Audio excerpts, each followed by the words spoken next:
Buried in the sands of Egypt, a gospel was found, not a story but a series of riddles, words Jesus spoke in secret. This is the Gospel of Thomas, and it might change everything you thought you knew about Christianity.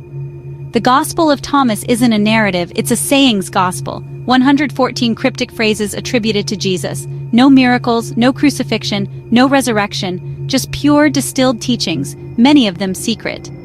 And it begins boldly.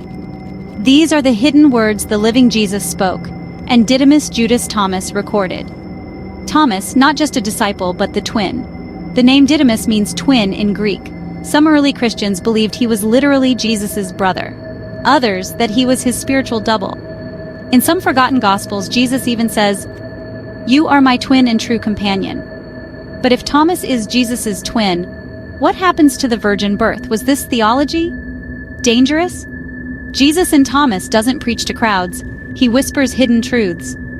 The kingdom is not in the sky. If it were, birds would get there before you.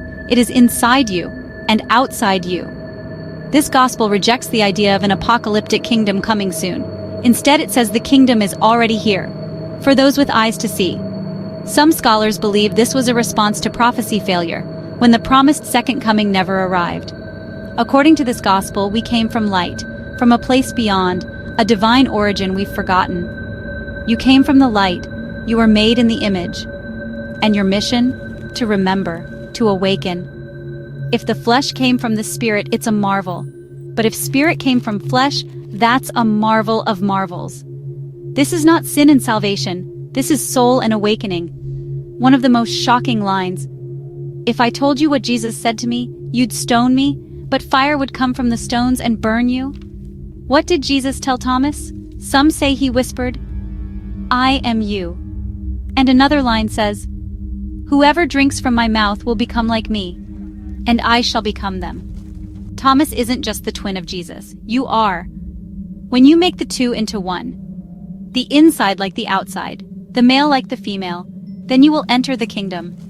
To awaken, you must transcend duality, male and female, light and dark, body and soul.